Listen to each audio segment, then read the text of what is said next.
Txigetataleak egunon poeta, idazlea, pastoral egilea, kantu egilea izanen da gure gaurko gomita. Horagarritik Bilboraino ibiliko gira euskal literaturaren aipatzeko. Itxaro Borda, luma askotarikoa, eztia, poetikoa, zorrotza.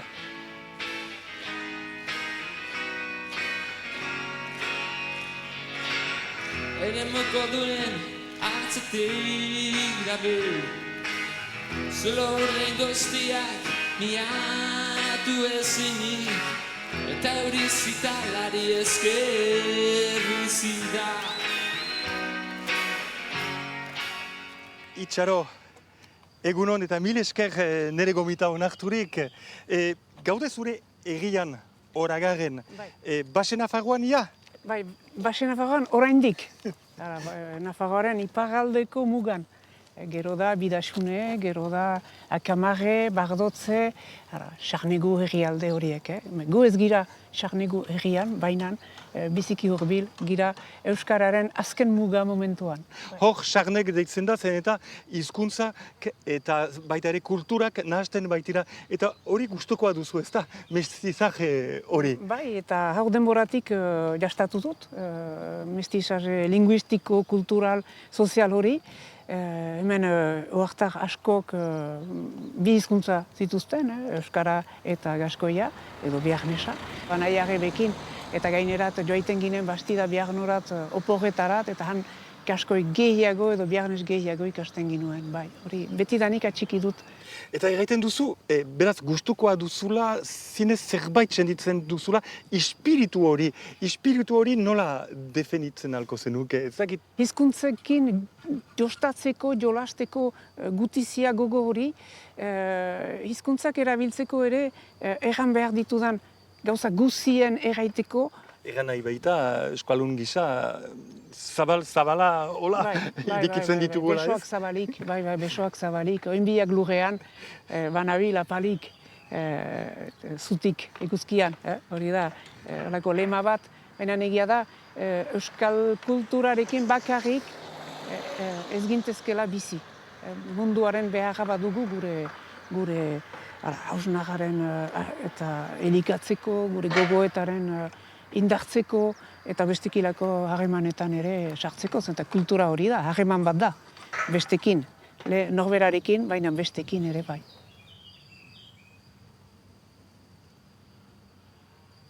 Hemen, beraz, bere sorterian, Itxaro Bordak idatzi zuen bere lehen tekstuak, besteak beste, Basilika deitu novela. Susa argitaletxean argitaratu zena. 33 liberatan, gara jartakoa. Hau, bomba bat, lehergailu bat izan zen, ez da? Ez dut biziki maite liburu hori aipatzea, baina gaur aipatuko dut, bereziki. Uste dut bomba bat izan zela, bomba politiko, sozial, literario, pornografiko bat. Horiek denak biltzen zituen eta gainerat Eliza ere bai, beti erraiten baitzen denbora haietan, ez baitzen gaur bezala Euskal Herria, etzen gaur ezagutzen dugun Euskal Herria hau, erraiten zen mirakuilu bat behar zela herri honen txalbatzeko, hizkuntzaren txalbatzeko, eta beraz hor mirakuilu bat gertatzen da, eta mirakuilu horrek ondorioztatzen dituen urras guziak eta kontatzen ditut liburu hortan. Eta da, halako fartza, animaleko fartza bat, eta euskaraz dena.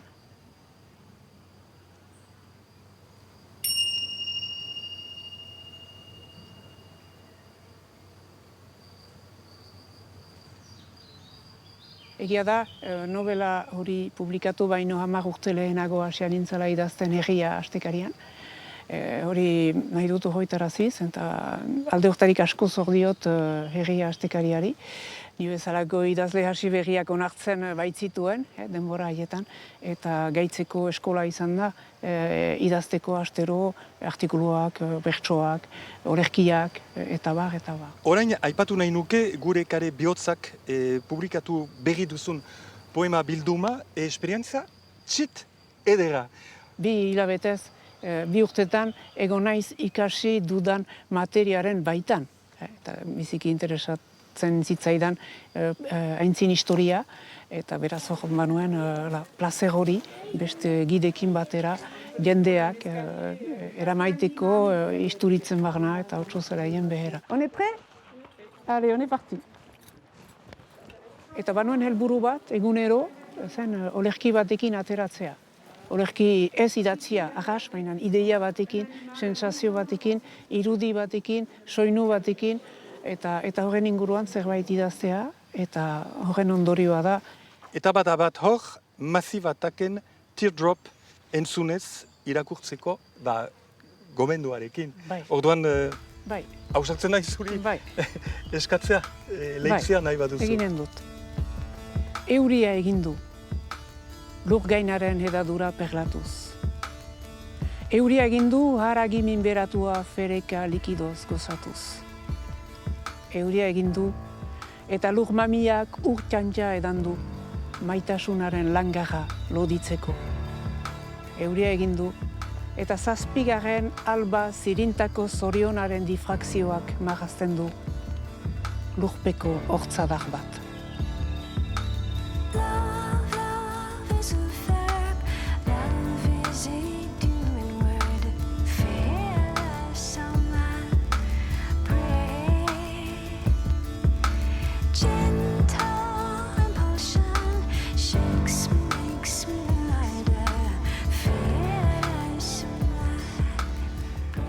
Itxaro hainitz toki importanteak dira zure bizitzan eta bat bereziki erran dezake, kasik zure sortetxea dena, naiz Baionan sortu zinen, baina hemen iragan duzu ez da zure gaztaroa.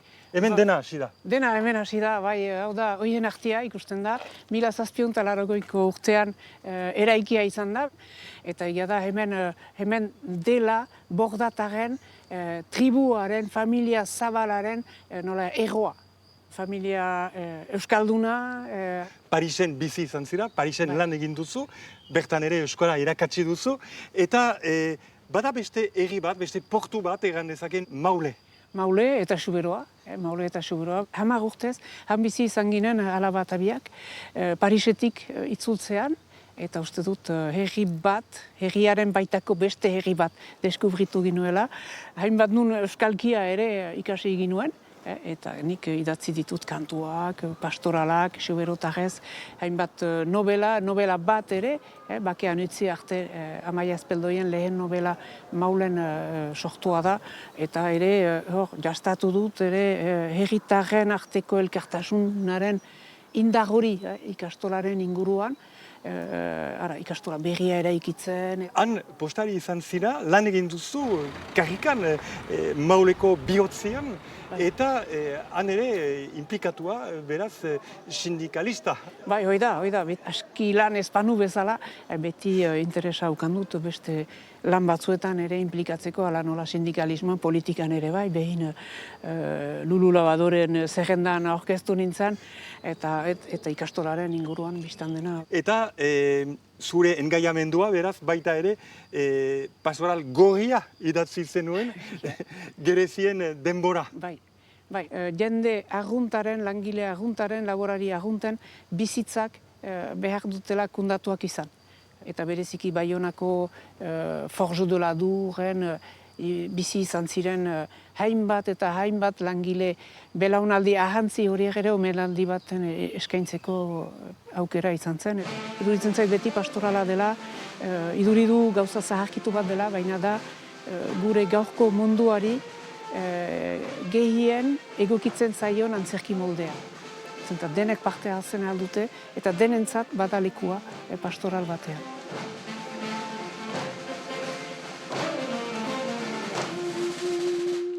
Langileen historia nahi dukegu kondatu, isten direla egunak ez da dinaren ondatu.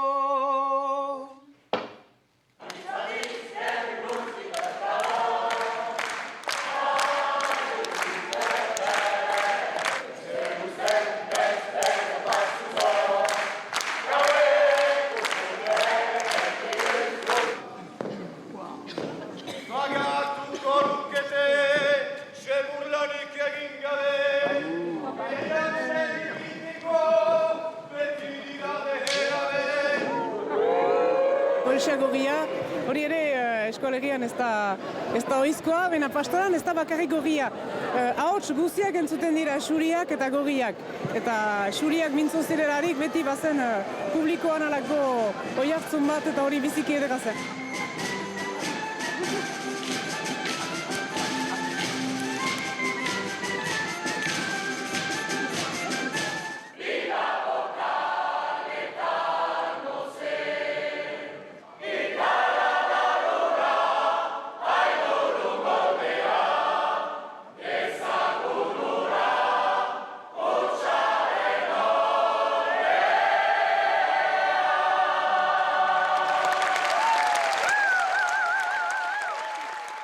Hala da. Eta maiatza. Eta maiatzean, maiatz bezperan. Pasa. Bai. Yep. Txaldeon, Lucien. Adiskideak Baionan gaude beraz, hemen maiatza deitu aldizkariaren egoitzan, Lucien berriz ere mil esker guri ongi etorria emanik.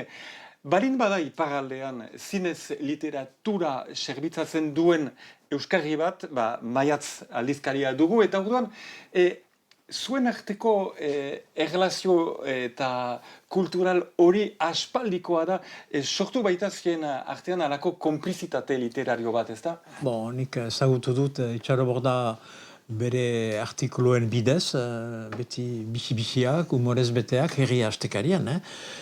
Nik banakien ikasle zela pauen, eta biziki serioski ari zen, biziki sintxoa zen Itxaro, alako apaltaso batekin, horreniz beti bere lehen liburuaren dako, manuskrito bat hori mantzuen zer nion, eta biztan da, eta nik zerbait manekien bezala juiatzeko beti errandugu, funtsan maiatzen, berak hori erranden duzu, ere ez dugu sekulan juiatu beste jendeen gaiak eta kalitatearik esomaiten ginoen, biztan da.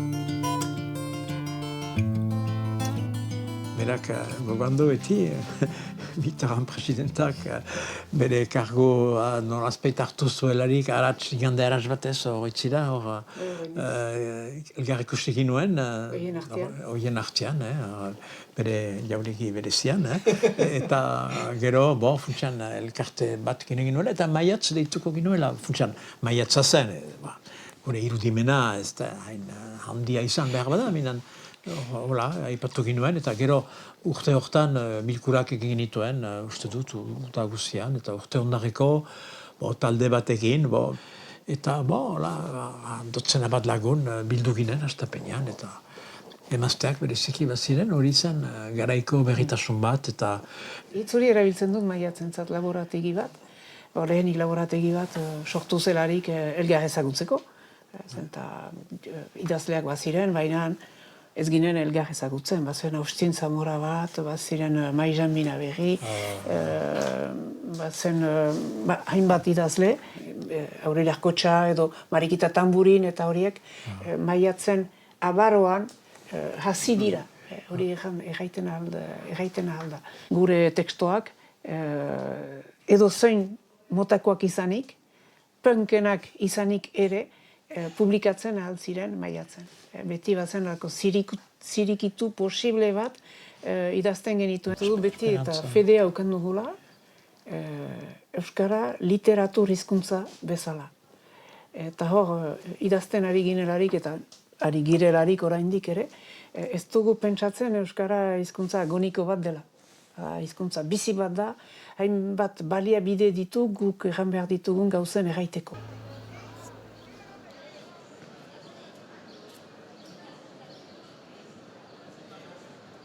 Itxaro beraz, ze jorratu nahi duzu zure lumaren bitartez?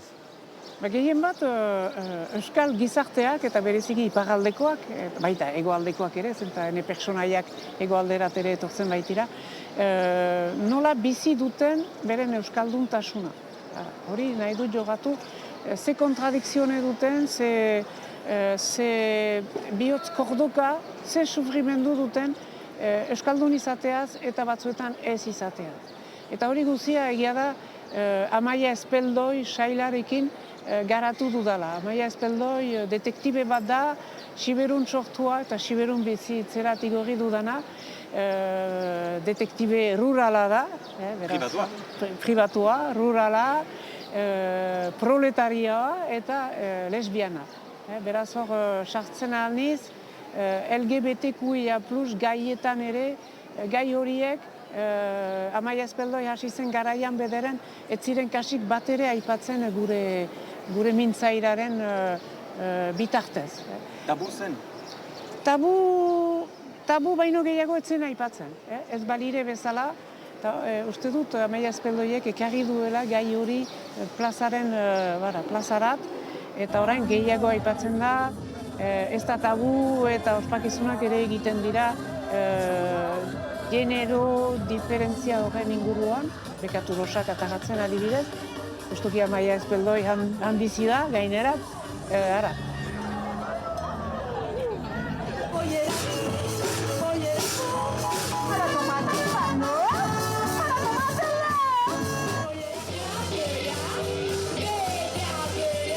Euskarak behar ditu egan.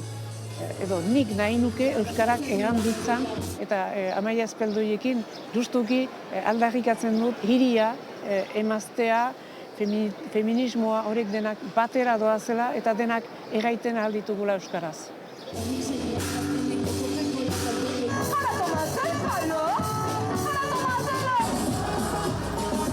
Road movie aipatzen duzu, etorkin honi buruz ere, gai sakona bete-betean bizi dutena, gaur egun eta gero eta gehiago, etorkinak, refusiatuak eta... Bai, segitzen dut pigmeak neska gazte bat, Inglaterraraino joaiten dena, eta bizitzen dituena hainbat ez behar, bide hortan zehar. Hor ere, informazio lanketa bat egin nuen, hainbat teksto filosofiko eta soziologiko Afrikaren partetik irakurri ere. Gara edut, integratzen saiatu naizela novela hortan, bestearen ikusmoldea ere sartzen ez bakarrik occidental ona. Eta bai, esperientzia bizigarriak dira, novela bakoitza esperientzia bat da. Novela bakoitza exodio bide bat da. Beste ezagutzen ez dutan leku batera maiten hau, eta espero dut irakurleak ere bide bera egiten duela ene tekstuak irakurtzen dituelarik. Bilbon gaude, Euskaltzaindia ondoan daukagu, zure etxea dena ere bai, bagoaz arat? Bai, nahi baduzu.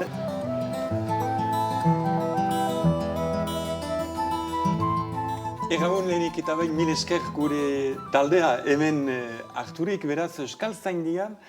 Hau da, Euskal zazpi egien arragoa, euskararen arragoa egan nezake, presidente ordea edo buru ordea, iparraldeko idazle bat eta emazte bat. Emeki emaztek ere podera hartu dute zen noski Euskaltzaindia ere gizarteari egokitzen zaio. Ikusi besterik ez dago sasoi bateko argazkiei erreparatuz gero ikusiko ditugu abadeak asko, emakumeri batez, eta gero gaur egunean abaderik ez dago apenas, bakarra gelditzen da, eta emakumeak zorionez, geroz eta ugariagoa dira, iaia berdinkide izateraino.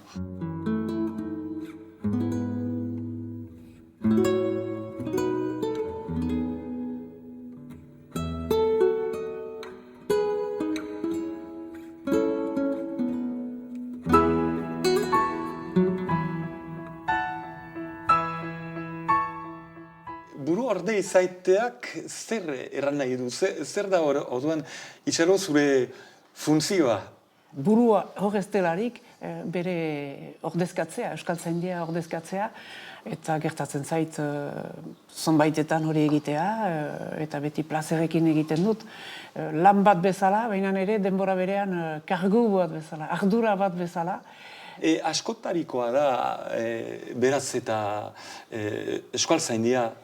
Bai, denetarik euskal kulturaren alde edo esparru askotarik etortzen den jendea bada, esperientzia ezberdinak, politika buru ezberdinak ere, guk idazleok badugu gure esperientzia berezia, eta linguistek aldiz ez dute joera hori hizkuntzarekiko, hizkuntza hartzen dute materia lantzeko edo ikertzeko materia bat bezala. Eta hilabetean behin egiten ditugu bilkurak, hitzak integratzen ditugu, batzuetan eztabaidak badira, eta beste batzuetan hitzak sartzen ditugu.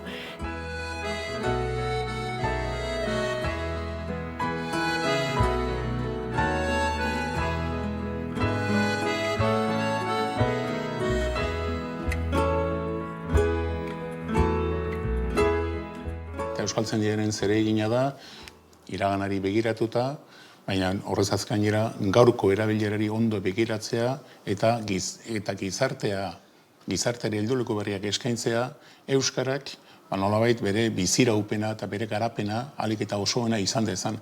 Hori da euskaltzaindiaren zeregina. Euskaltzaindiak ez du ezera asmatzen. Askotan jende pentsatzen du euskaltzaindiak gauzak asmatu egiten dituela, ez.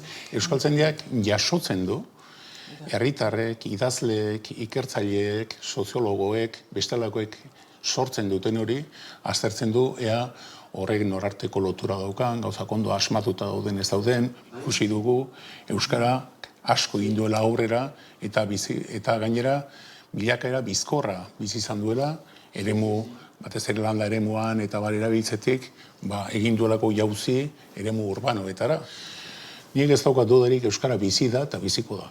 Euskara, euskara, jalgiadik kanpora, euskara. Egamunek egan duena eta bermatzeko da, euskaltzaindia ez da aintzinean. Euskaltzaindiak hori da, eta jendarteak asmatzen duenari eta erabilpen berezi horiek guztiak adi dago eta horiek integratzen ditu. Eta uste dut hori beti pentsatzen dugu alderantziz dela, bena ongi da pentsatzea eta indarra emaitea jendarteari, jendeari, hiztunari, nola, aberasten duen korpusa, gure korpusa, gorputza.